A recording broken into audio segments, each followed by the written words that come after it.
Today is Wednesday, July 2nd, 2025, and you have found the Living Youth Podcast.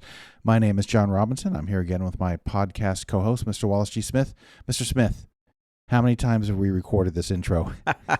This is, behind the scenes, this is the third time we've recorded it because each time our sound system here is extremely basic. It's really just flowing through my computer. And we don't notice until the end that I've left my sound on in such a way that it really risks giving a bit of a reverb and stuff. And we know you guys are getting probably not optimal sound anyway, so we're giving it a shot here. I think we can do it this time, Mr. Robinson. I think we have it within us. So the office here in Charlotte is closed the next couple of days because we have a national holiday here in the United States coming up, the 4th of July. Mr. Smith sent me a podcast idea about patriotism. We'll say it correctly. Yeah, we thought that it comes up every once in a while. People ask, hey, is it okay? Is patriotism okay? Is it okay to love my country? We recognize certain things as Christians, and we want to make sure we have a biblical brain about stuff. And at least here in the U.S., come 4th of July, there's going to be fireworks, all sorts of things. Actually, some of those fireworks will be happening on Friday night here in the United States, so definitely we will not be in the same kind of place. But that said, there's going to be a lot going on, and whether you're in the United States or not, and we have many, many, many listeners not in the United States, we love you too, but this question applies to you too. Is it okay to really love your country? Is that okay? Is it biblically minded to do so? And if it's okay, is it always okay? And when it's not okay, how do we know when we're crossing the line? So that's our topic today about patriotism and biblical thinking. Excellent. Look forward to the answers.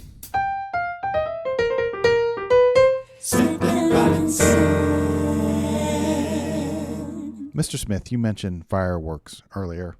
For those who may not be from the U.S. and know about how some of the states work, we happen to live in North Carolina, which is not a fireworks-friendly state. You barely buy them, and they're puny. Is that really? I don't even know because I never buy fireworks. If we go 20 minutes across the state line into South Carolina, it's a free-for-all down there. we can buy whatever. They do make you, if you buy them near the border, they make you sign an affidavit saying that you're not going to go back and use them in North Carolina. Really? How fascinating. It's probably a deal they worked out with North Carolina. I know in Texas, the fireworks not allowed in the city limits, at least when I was living there. And then the first church area that I was assigned to serve was in Missouri, and we were totally unprepared. And sure enough, I think it was the 4th of July is rolling around, and we're inside our little house that we were renting, and the kids were young, and it was like our neighborhood turned into a war zone. It was just, you're looking outside, and there's red light through all the smoke, and I thought, what in the world is going on? And realized there are no restrictions. You had just people in the middle of the street just firing off these vast volleys. Yes. And I remember other times, like I've been, like maybe come back from a Bible study or something, and driving late at night on some large overpass in Missouri, and you just look all over the city and you can see fireworks coming up random places. So yeah, that was a lot of fun. The kids were thrilled. You know, growing up in Texas, as we both did, both went to public school. You went to college there. I grew up a very proud American, like especially the way history was taught, because I went through high school in the late 80s. It was very, America's a great place. We were the land of the free and the home of the brave. Yep. But as I got older and I understood what God thought about things and what prophecy says about what's going to happen to the modern descendants of Israel, I started to become a bit conflicted about that. I myself wondered, is it okay that I still secretly actually like being from my country and there's aspects of it that I think have done good things? Where is the balance?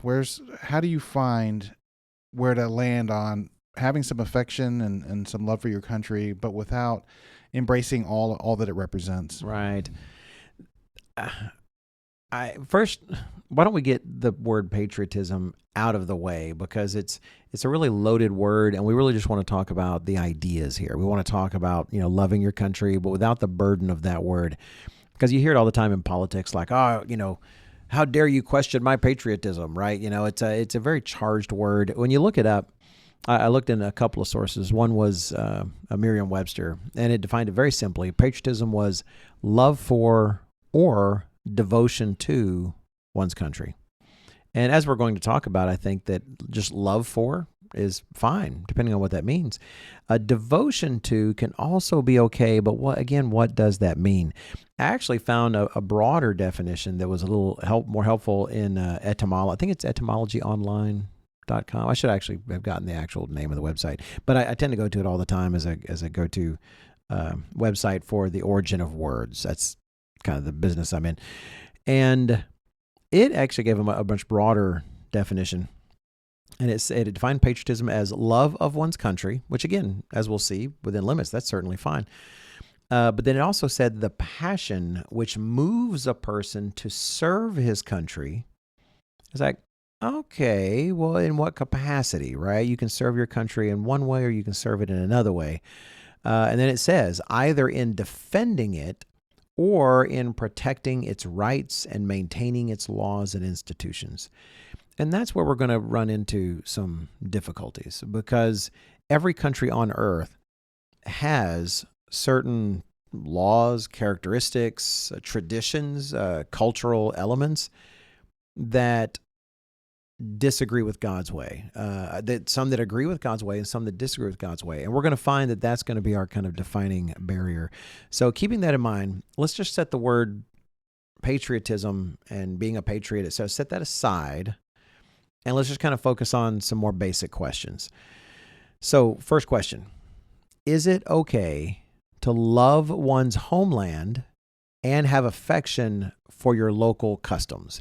And when I say this, I mean your local non-sinful customs. If your country is known for getting wasted on the weekends, and just it's a cultural tradition for us to get completely schnockered and intoxicated. Well, then no, you can't love that. However, we're talking about non-sinful customs. Your favorite sports, maybe the music that you have that is non-sinful. Both those things can often end up in drinking lots of alcohol. They can, regrettably, but they don't have to.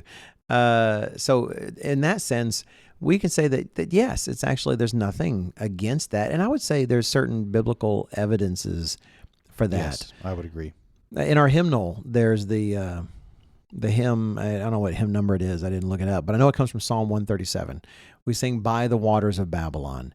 And it's based on that psalm that is really written from the perspective of captives of Israel and from Judah.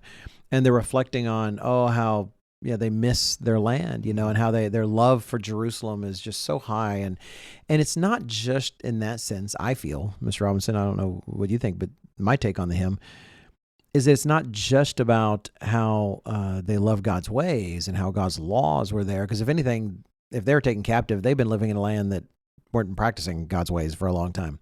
But just their homeland, the hills that were familiar to them, the walkways that they enjoyed, the people there, and that they're missing that. And I think that's preserved in Scripture. It's not wrong. If anything, it's a highlight of exactly part of the tragedy when you're exported to another land because your nation sins. You won't be in the land of your fathers anymore. You won't be in the land where you grew up and your father grew up and your grandfather grew up. So I think it's a sentiment reflected in the Bible. Yes. No, I totally agree with that.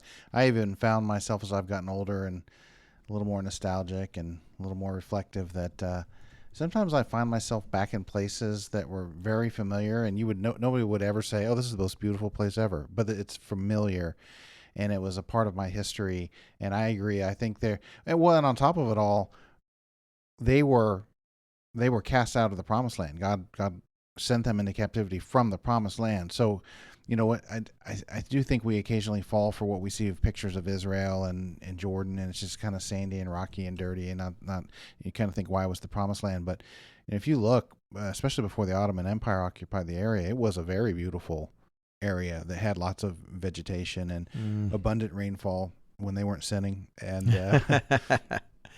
actually, modern day Israel has done a pretty good job of kind of terraforming things, and it has improved. But yes, I completely agree with you. And of course, the Babylonians were taunting them a little too, which just made it all sing us a song of yes. Zion, almost really prodding them to miss their homeland that they had taken them from.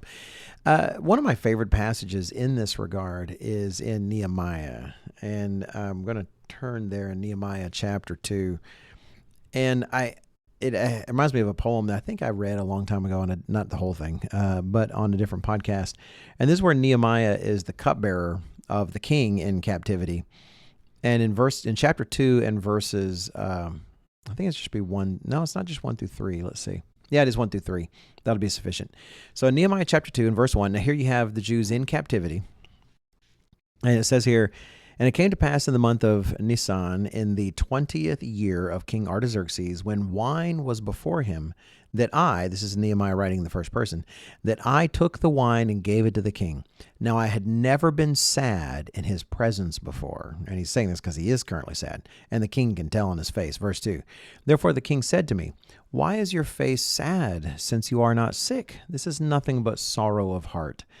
And he says, so I became dreadfully afraid. Now, in that case, he was a cupbearer, so it really could be a life or death matter. Yeah, no, I was thinking he is in a precarious position. He is, the king. That's right. That's right. So verse 3, and he says, he had said, I became dreadfully afraid and said to the king, may the king live forever. Why should my face not be sad when the city, the place of my father's tombs, lies waste, and its gates are burned with fire? Now, and then the king said to him, what do you request? And then he says a silent 911 kind of prayer to God, and he answers. Well, in that sense, it's interesting because, of course, Nehemiah loved God's ways. He comes back and seeks to restore all of that and tries to get the people to keep those ways so they're not sent into captivity again. But it's interesting that he refers specifically, the city, the place of my father's tombs lies waste, and its gates are burned with fire. That's more than just longing for God's ways. Mm-hmm. That's a sadness about the condition of his country, his land, and the people where he grew up. There's a famous poem, and it's by Macaulay, Thomas Babington Macaulay, and we'll often say Horatio at the gates, and the whole poem's not about Horatius at the gates. I said Horatio, I think. Horatius at the gates, because it's actually much larger than this, but it's the part that really stands out that most people remember if they've heard of it. And it's about Horatius and his brave band. They're going to defend Rome against the Etruscans, and he's essentially, he has an idea that they can stop them from crossing this bridge, but it's virtually a suicide mission to do so. And in Macaulay's poem, he writes the following. It won't be long, don't worry. This is not a poetry reading podcast generally. But he says, then out spake brave Horatius, the captain of the gate. And then this is what he says. To every man upon this earth, death cometh soon or late. And how can man die better than facing fearful odds for the ashes of his fathers and the temples of his gods? Now, I did not approve of the pagan content in that, but this idea that, the places where your fathers are buried, the lands that were theirs and that they harvested with their own hands, that's like Nehemiah indicates, that's not an unbiblical sentiment. And I would argue, if you look at Leviticus chapter 25, you look at God's plan for the Jubilee year, that God intended lands to be within families forever. Every generation would have that land, and I would say he intends you to be tied to that land in that way. Boy, that sparks so many thoughts. I the last time I went through Ezekiel, I'm sorry, it was Joshua and Judges. How much space is devoted to careful allotments of the lands? Yeah, very detailed and who got detailed. what. And to me, when I read this, it's notable to me what he details that he misses, especially with the tombs of his fathers, which really implies a heritage. It's a tie to a land. When the children of Israel went on the Exodus and came out of Egypt, what did they miss? The garlic and the leeks and all the food, and that's not what he's talking about at all. He's talking about a place where their families are tied to, lands that were allotted to them by God. And then that doesn't say it here directly, but I think deeply implied into it is also a true sadness over what they've lost. What's kind of implied in the whole story. Actually, if you read Nehemiah, is so great. Is it though? Oh, there's so much there. It's so good. There's so much there. That's our encouragement for you for the day. Go read all of Nehemiah if you haven't read it before. It's it's got some details in it that are a little, not the most fun. But the overall story is so fantastic. It is, and written by Nehemiah. You can tell, and he doesn't want God to hold his crazy countrymen's antics against him. It's like, God, remember me. I'm not. I did better. Did you? I want to go back and make sure. Did you say the allotments is recorded in Judges? It is recorded in the Judges or Joshua. I think it's the end of Joshua. Yeah. But you're right. I didn't think about that because he goes through so much detail on the allotments. And why? Because this was a permanent thing. You were going to have this. Your great, if things went well, if you obeyed God in the land, your great, great, great, great, great grandchildren were still going to have that land. In this day and age, I have a hometown, and I do still think of it fondly, even though when we go back and there's no one in my family even lives there anymore. But I still think of that land fondly. And you're driving around, it's completely different. Yes. It's run by different people. It's not the same place that it used to be. When I was younger, I used to hear things like maybe on a TV show or whatever, and people say, this farm's been in my family for 7 generations, and I thought nobody cares. And then I got older, I got some perspective and realized I was so very, very wrong. And there is something, it's just hard to describe that's amazing about having a lineage and then having, when the Bible uses the word posterity, I think is also a good way of looking at it, but just something that was just a part of your family's history. Yeah, and that does seem to be something some things that seem natural aren't right, but other things actually do seem to be a part of God's design. And I won't turn there, but in Romans 9, Paul is trying to address his concern for his fellow Jews, and he calls them his countrymen according to the flesh. Let me read verse 3 if you want. Oh, yeah, jump right at it, Mr. Robinson. For I could wish that I myself were accursed from Christ, which is really saying something, for my brethren, my countrymen, according to the flesh, who are Israelites, to whom pertain the adoption, the glory, the covenants, the giving of the law, the service of God, and the promises, of whom our fathers, and from whom, according to the flesh, Christ came, who is over all the eternity. Blessed God. Amen. Wow. It broke his heart that his fellow countrymen in that sense did not embrace their Messiah to the levels that he wanted them to. But the thing is, should we say, oh, Paul, it doesn't matter to have, why do you have affection for your own people, your own land versus others? Like Nehemiah, it'd be tempting as an American to say, well, what's the big deal? You don't live there anymore. You live someplace else now, get used to that and build. Well, because it's very natural. God actually allotted the regions of the world to different peoples. And it's good to believe that we should expect that he's going to respect those kind of things whenever he orders the world when Jesus Christ returns. And so there's a natural tie to one's land. And if you have different lands, you're going to have different customs. Even in Israel, when they were trying to check to see if someone was an Ephraimite, they had them say, I can't remember what the word was, but because they were killing all the Ephraimites, these fellow Israelites, but they were killing the Ephraimites, and they asked them to say a different word because they would say it with a different accent, and they had a certain, they wouldn't use, like, I can't remember if it was a T or a TH, but they were able to, like, okay, Ephraimite, and they were killing them. And it reminds me when my manager, who was a French Canadian when I was an actuary, she would always have the trouble with the TH sound. Mm. She could speak great English, but man, that TH, it was so embarrassing when the teacher would go around the class and try to get them to say the TH sound, and she couldn't do it. That's funny. So you have those little things, and I think even when the world, we have one beautiful language that God gives us in Zephaniah. Are we going to be able to recognize that, well, so-and-so comes from this part of the country because they say this word this way? They got this. Well, those are things that are kind of natural, having different cultures, different dances, different music, different foods. And those things, there's nothing wrong with going back to as long as you're not eating something sinful and thinking, oh, this is just like, grandma's old such and such back in the old country or this or that. And no, I guess we can wrap this point up, move on. But no, there's nothing inherently wrong with that, and it actually seems very natural and even a part of God's design that would be attached to a homeland, to an area. Well, my final comment would be that television and film, among other things, has really homogenized the cultures. That's a good point. You look back 50s. I think I started noticing this really in the 90s. It just caught my attention. It got to the point where no matter where you saw footage from, some news happened in India, news happened in Lebanon, something. By this point, nearly everybody was wearing jeans and a t-shirt. There weren't that many people that were wearing traditional garb. I mean, there still are some to this day, but I totally agree. I look the little differences and traditions of different cultures is kind of fun, and not. It's a shame that we're more homogenized than ever. Oh yeah, it makes me think. What was it crossed my mind? I thought it was very much related. I do know when I see news like from other parts of the world, and I see a bunch of people standing around either protesting in the street or not, and they look like they just walked out of the Gap. You know, they just got they just got closed there. But yeah, it is a real shame. There's something beautiful about different. Oh, that's what it was about multiculturalism.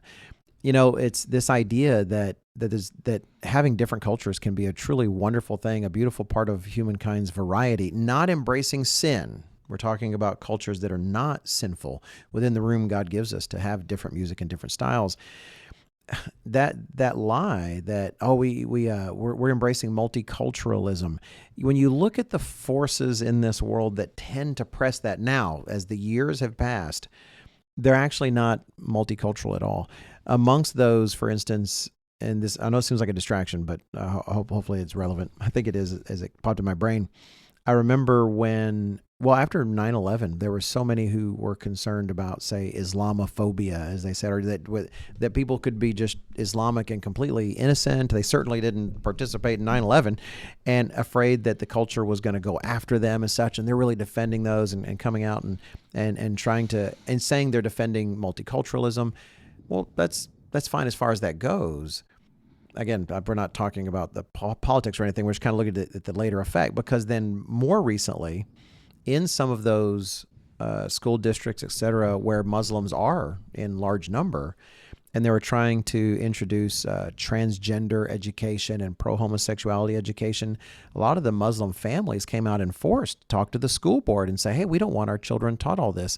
And you had a reaction from the LGBTQ folks saying, well, hey, we stuck up for you and your culture back then. We'd expect to and in reality, what it revealed was the LGBTQ crowd stuff. They weren't sticking up for the Muslim culture, because that is inherently a part of the Muslim culture. Is we don't accept transgenderism. We don't accept homosexuality.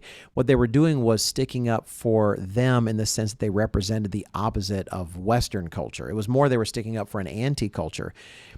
And when you look at them overall, they really represent more of a monoculture. You know, they just have certain things they want to believe, and in whatever way your culture reflects that monoculture, they're very supportive.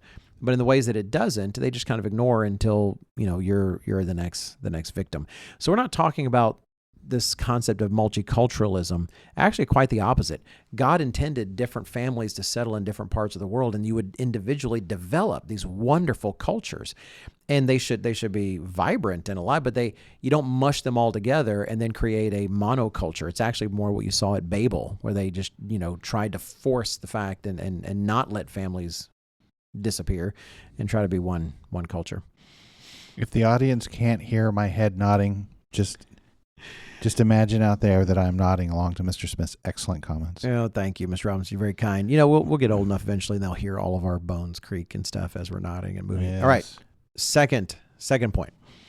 There's a natural affection. We just talked about that natural affection, but here's the thing, and we've kind of pointed at it a little bit already. That natural affection must be possessed in perspective and balance.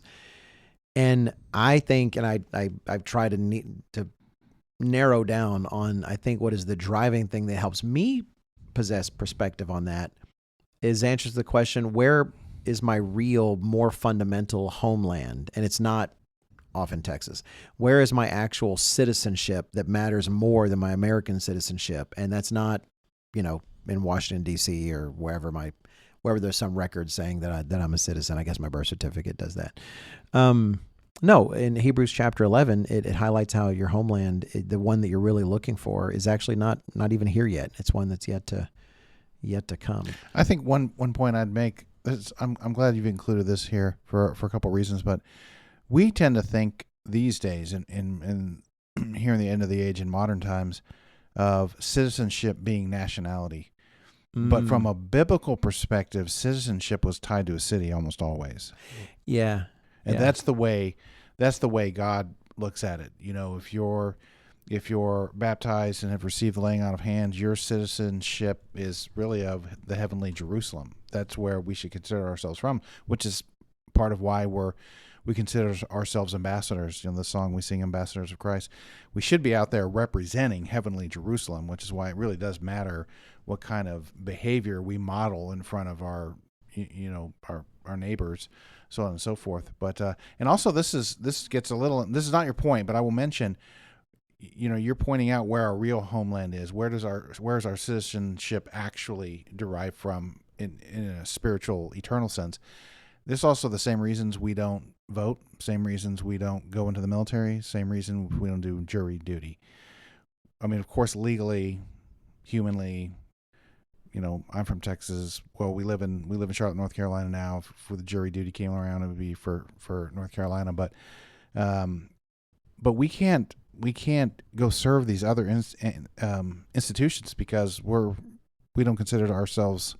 We consider the supremacy of our citizenship in heaven, in the heavenly Jerusalem, to what's that word? It's in superior to. It supersedes. Supersedes. Thank you. Good, excellent word. You should work in editorial.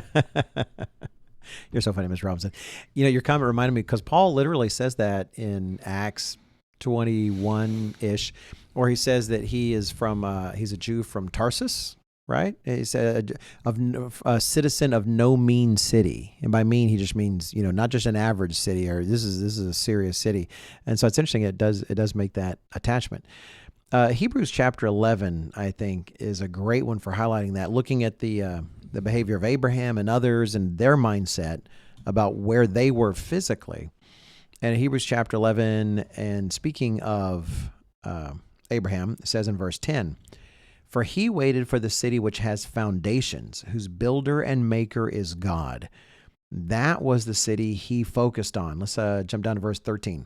Speaking of him, of Sarah, of Jacob, Isaac, it says in verse 13, "These all died in faith, not having received the promises, but having seen them afar off, were assured of them, embraced them, and confessed that they were strangers and pilgrims on the earth." To pause there, in a sense, Mr. Robinson, that's what we fundamentally are. Yes, I'm an American, but in a more important way, I'm a stranger on the earth. I'm a pilgrim on the earth. When I've spent 1 billion years in the kingdom of God, my however many years that I'm going to spend here, hopefully it's at least 55 plus. I'm 55 now, but that time is going to seem like virtually nothing. It will have been something I passed through, on the way to the other. Continuing, it says in verse 14, "For those who say such things declare plainly that they seek a homeland. And truly, if they'd called to mind that country from which they'd come out, they would have had opportunity to return. But now they desire a better, that is a heavenly country. Therefore, God is not ashamed to be called their God, for he has prepared a city for them." It's just vital to recognize that we have to keep that in mind. I love America. I love America and America. Both places. Yeah, I always say in TWPs when I'm afraid they're going to sound like, boy, he's really digging on America. What does he hate about America? It's like, I don't. Man, when Lee Greenwood sings "God Bless the USA," I'm a chump. I get teary-eyed, doing that, and I get teary-eyed singing our national anthem. I think it's actually one of the most beautiful national anthems. I don't know of a national anthem I think is more beautiful. But that said, fundamentally, I'm looking for my homeland. My homeland is still ahead for me. It is more fundamentally my homeland than the United States, than the state in which I was born, than the Texas where I grew up. And the same thing for our citizenship. Paul says in Philippians chapter 3 that our citizenship is in heaven. That's where the record of our citizenship is. Yes, now Paul understood he was a Roman citizen. He even used that, when he was getting beaten and everything. It's interesting, he didn't pull the card out until things were looking really bad. And what did he use it? As a tool to preach the gospel. Because for Paul, Paul's one of my heroes in that way. It didn't make a difference what condition he was in or what he had in his tool belt, like Batman. He was going to use that to preach the gospel. That's just what Paul did. So true. All the time. That really reminds me of how Dr. Meredith was. Like, if you interacted with him more than about 3.5 minutes, something about the work was going to. He was going to steer the conversation back to something. It was. You're right. You're right. Actually, and this might seem odd, but I hope it doesn't. Mr. Robinson. Matthew 12? Yeah, Matthew 12. Yeah. No, I see why you put it in there. Do you? Okay, good. That's encouraging to me. You're not already there, are you? Yep. Because I'm. Are you? Well, hey, you want to read it? Because I'm turning there. Okay. Yeah, it's not that long. Okay, so this is Christ. While he was still talking to the multitudes, behold, his mother and his brothers stood outside, seeking to speak with him. Then one said to him, Look, your mother and your brothers are standing outside, seeking to speak with you. But he answered and said to the one who told him, I always think in my mind, it's always like a very contemplative phrase, and maybe it was. It's like, who is my mother and who are my brothers? And he stretched out his hand towards his disciples and said, Here are my mother and my brothers, for whoever does the will of my Father in heaven is my brother and sister and mother. And I know some people could take that as being, potentially kind of disrespectful, but Christ was just trying to make a larger point, and we know he respected his mother. And one, it's a commandment, so we know he did. Secondly, he made sure even that she was cared for by one of his disciples. That he actually added to her care before he died. But no, he was all the more. Then he's clearly making a point for us that we've got to see a larger picture in terms of who is our family. It's related to me when Jesus says in Luke how you've got to put me ahead of father, mother, husband, wife, son, daughter. We have priorities that supersede even our family. And yes, he loved his family, but as he highlighted, isn't it the body of those people that are following God's will? Well, if he's talking about like the closest of biological ties, then how much more those that are further from us in terms of, kind of biological, if you look at nations as families grown large, all the way to the borders, let alone when you're just talking about legal ties. The fact is our spiritual ties trump our physical ties. Yep. It's more important in that sense. Maybe you'll know the scriptural reference. I can't think of it off the top of my head, but another one of the promises to us when we come into God's church and is that whatever family you lose, because a lot of people do lose family over coming into the church, you'll gain all the more through the church, and and of course in a very long-term eternal view of things that hundredfold. Yeah absolutely. The last passage on this point that I thought we might refer to is in Galatians chapter 3. And you're grabbing verse 16 first in Galatians 3. Oh, by the way, the passage was Matthew 12, verses 46 through 50. I'm not sure if we said the verses, but I don't know that anybody writes. The ones I read. Yeah, I don't know if anyone writes down what we say or not, Mr. Robinson, on the podcast. By the way, I should mention here, we saw a wonderful video, share with Mr. Robinson, a very brief video from Mr. Brent Mitchell from the Adventure Camp, of you guys on Adventure Camp listening to the podcast. Honestly, that made me feel kind of happy. Yeah, it gave Mr. Robinson the feels, and me too. Just so you know, thank you guys for doing that. In fact, maybe that's the only part y'all listened to, and then after the video was off, you chucked your iPhone or your phone into the woods. Let's take a nap. That's right. But even if you only did it for that 30 seconds or whatever, it made us feel. That was so nice. It really was encouraging. I know the Adventure Camp's over. We pray all you guys had a wonderful, safe time, and welcome back. And some of you are probably gearing up for Teen Camp, which kicks into gear next week. Okay, but Galatians chapter 3 and verse 16. Read here. This is Paul writing. He says, Now to Abraham and his seed were the promises made. He does not say, and to seeds as of many, but as of one, and to your seed, who is Christ.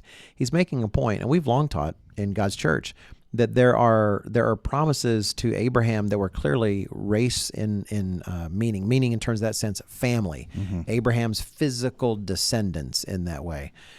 And there are also those that were grace in meaning in this sense attached by Jesus Christ, So there's different promises, those to the physical descendants of Abraham that are just simply national power or things like that. But then those blessings to come to the whole world, which become through Jesus Christ. And that brings with it an identity that just trumps the others. In Galatians chapter 3, continuing in verse 26, it says, For you are all sons of God through faith in Christ Jesus. For as many of you as were baptized into Christ have put on Christ. There's neither Jew nor Greek. There's neither slave nor free. There's neither male nor female, for you are all one in Christ Jesus. And if you're Christ's, then you're Abraham's seed and heirs according to the promise. Now, I do want to highlight there, it's not literally saying these distinctions are completely absolved. Now, for instance, male and female, even Paul clearly saw a difference. I say even Paul, or even Paul figured it out. But like he says, men are to be in the ministry. Ladies are not. He recognized, no, there's a real difference. The man is the head of his household, right? He's not saying those don't matter, that they don't have any function in society.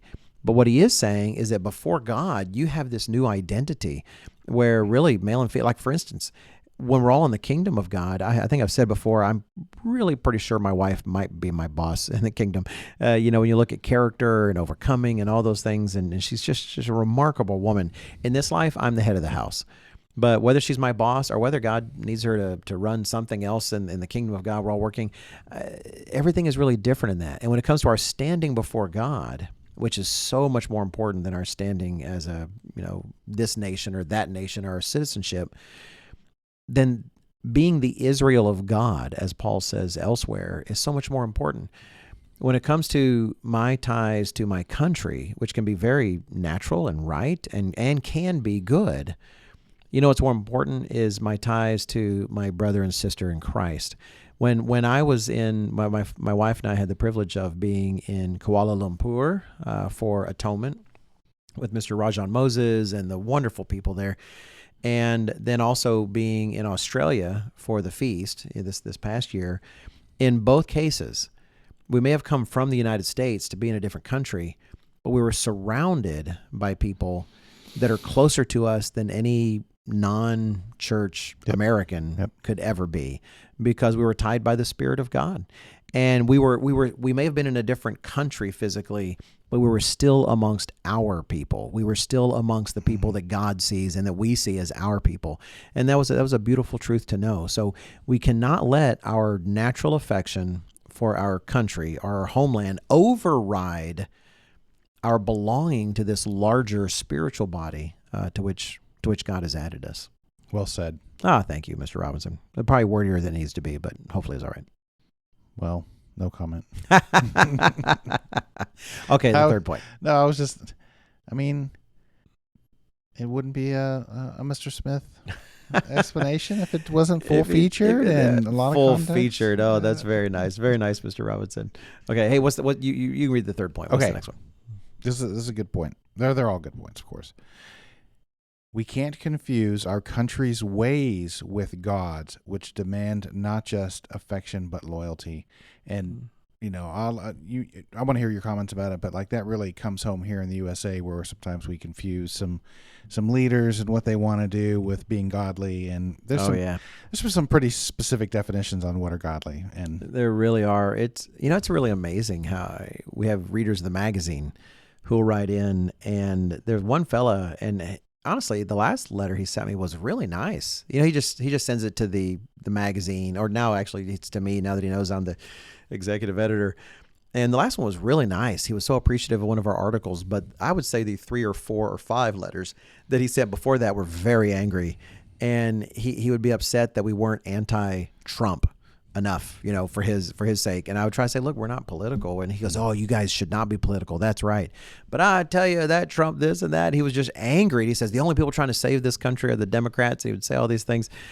And he was so intensely political while he was trying to say not to be political. And I told him that. My responses, I was very plain. I try to write to our subscribers. In fact, even today, I wrote to 2 people who reached out. I am a witness to this. I have seen him respond to people, and occasionally I think, why are you responding? And you got your stack of letters from people that are pretty sure you hate Trump, and you got your stack of letters back here that don't understand why you think Trump's so great. So yeah. It's really interesting. And I should be saying Mr. for all these. So yeah, I have some that why don't you hate Mr. Trump more? And the others previously was, why don't you hate Mr. Biden more? Yep. And others, well, before, even before both of them, well, why don't you hate Mr. Obama more? Or you can switch out hate for love for all of those, because they well, it's because we represent something that is independent of all of that. We don't evaluate things based on who's saying them or whether they're American or not American. We try to evaluate things based on God's way, and God's way is always right. If it disagrees, like the old saying, there's an old saying, and I actually read the origin of it recently. It was it's a modification from a toast, apparently. But it goes something like this. My country, right or wrong, but my country. That kind of devotion. No matter whether my country's right or whether it's wrong. There's nicer versions of that. One is like, my country, right or wrong. When it's right, may God preserve it in the right, and when it's wrong, may he speedily move it to the right. Now, that would be different. There's another one that says something like, my country, when it's right, may... I can't remember. Then if it's wrong, well, at least let it be successful. I can't recall what it is. But generally, it's kind of this expression of real gonzo patriotism where you're an American no matter your country could be steeped in the depths of sin, but you're still, defending that country. And God actually requires us the opposite of us. Really, if you look at the prophets of old, they weren't like Israel, right or wrong, but Israel. They were like, no, Israel, you're going into captivity and you deserve it. And here's why. You have to kind of be able to call those things out. It would be easy to think, these ways that are American ways are the best ways ever. They're God's own ways. This is God's form of economic system. This is God's form of elections, in which we don't even vote. We understand the Bible's not pro-voting. But, if I just take the milder take, I have met some Canadians who believe the Canadian way is the best, and they love it, and they think it's better than other country ways. I've met Germans and Australians, and I don't even talk about people in the church. I actually worked with Australians and others in different countries in my previous job before I was in the ministry, and many of them loved the ways of their country. Well, do I sit back as an American and think, well, it's too bad they don't love God's way, which is America's way? We have to be careful to not think that. There's this sense that, well, if America does it a certain way, that it's because we're the best and we're the smartest, and people should have capitalism exactly like we do, and they should have healthcare exactly like we do. Well, the fact is, unless the Bible actually says that God says this, we've got to be open that may not be the best way. God isn't coming to enforce the American way of life on the entire world. Right. It's going to be something radically different in many ways to what we have actually experienced in the United States. I've heard probably Mr. Dexter Wakefield emphasize this more than anybody else. A reminder that God is not coming back to reform man's systems. He's going to replace them. Christ is not going to build anything on top of the American way. Now, the American way may have aspects here and there that kind of coincidentally overlap. Yeah. The way that Christ will do things. But what a great point. I like how you put here in the notes. What about Superman? I don't know if I was even going to say that. But I said, this is a dumb thing I wrote, but I said I could say, well, I know that they're all wrong because I'm an American. After all, Superman didn't fight for truth, justice, and the French way or the German way. Yeah, that was very silly. And you know what? We probably have younger audience that don't even know what Superman used to say right? That. That's a good point. It used to be that was the Superman thing in the old TV shows. Kind of his punchline, right? That's right. He's here for truth, justice, and the American way. Back then, nobody questioned it. 50, 60, 70 years later, it's like, did we really? Is that what we said? And look, I think we should maybe take some time to look at what that would mean for him to fight for the French way, because there's some pros and cons here. We would have better cuisine. Let's start with that. Ooh, that would be fantastic. There would be an emphasis on making sure you take a lunch and having most of August off for vacation. I mean, the French way, there's some things to like about it.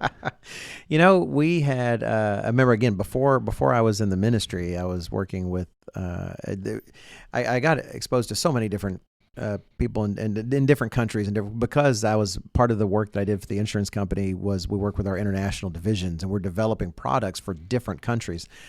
And once our Australian team came to meet with us, and we're taking care of them. And I remember one gal before she left, she said, "Oh, well, just so you know, if you reach out to me after next week, I'm going to be on holiday, so I won't be available for the next 3 months." Yes. 3 months, and she was going to be in Greece. She was going to spend all this time in Greece. And I remember looking at my manager saying, "Hey, well, where's my 3-month vacation? I want to go to Greece too." And versus, you should have negotiated that in your contract. I definitely should have thought of something. And don't get me wrong, I'm not saying that is actually. I'm not saying that we were all meant to say. I doubt that she took off 3 months every year, but still, there's the American way right? Where people are just driven so hard. Where you're working 24/6 only because you're not allowed to work 24/7. We should labor, to be sure. Yep. God wants us laboring 6 days. But on the other extreme, I look in South Korea. I knew the fellow there who I worked with also. And even when he came to visit in the U.S., he was hoping to transfer to our division in the U.S. because the work there, man, they would put a lot of us Americans to shame. They were working so hard, but as a result, their family was just it was hard. Their children are being worked. His wife, they were working so hard that they had no real time to devote to family and such. So, we can't be so bought on our different countries' ways. We have to look at how does God want us to build a life, and sometimes that's going to be a little different. Yep. I know you have a conclusion here, but off the top, what would you say? Just you're in an elevator for 30 seconds. Does the Bible say you can be patriotic about your country? What's your simple answer? My simple answer is I would say I would avoid the word patriotic. Okay. And say, because that means too many different things to too many different people. I would say that God says absolutely you can love your country, but you have to love me first. Mm-hmm. You have to have a desire and an affection, and more than an affection, an absolute devotion to what I am sending my son to establish on the earth. Yes. As long as that is first, and as long as your love for your country doesn't include those ways that I can't wait to send my son to change in that country, then honestly, I'm hoping you have an affection for your homeland, and I'm hoping you have an affection for the people of your homeland. I really was always pretty proud of being from Texas, and probably even more so than being an American, ironically. It was probably does happen. Cooler to me. But here's the thing, though. And I have to credit my father for this because, I'm just a high school age kid. But as much as I love Texas, where football is king and everybody goes on Friday night to watch the football games in the fall, never went, not once, because that wasn't keeping the Sabbath. So I can love Texas and be glad I'm from there. But, man, where Texas traditions and laws contradicted what the way of life God called us to live, we just didn't do it. It's helpful, right? It's helpful for perspective. Maybe I'll just wrap up with that. So, for those of you out there who keep it, this coming up, hey, we hope you have a happy 4th of July. If you're an American in particular, I hope that you're grateful for what God has blessed our country with. Let's keep in mind why he did, because of his unconditional promises to Abraham. Let's remember to thank God that he worked in Abraham's life, so that Abraham was so obedient that he actually gave to Abraham these tremendous promises that the United States and the British descended nations have benefited from. But really, in all of our homelands, and all of you listening in whatever country in which you live, and we appreciate every single one of you, let's allow ourselves to love our country and to love the people of our country. But that also means loving them enough to want to see them coming under the reign of Jesus Christ when he returns, and everything that implies.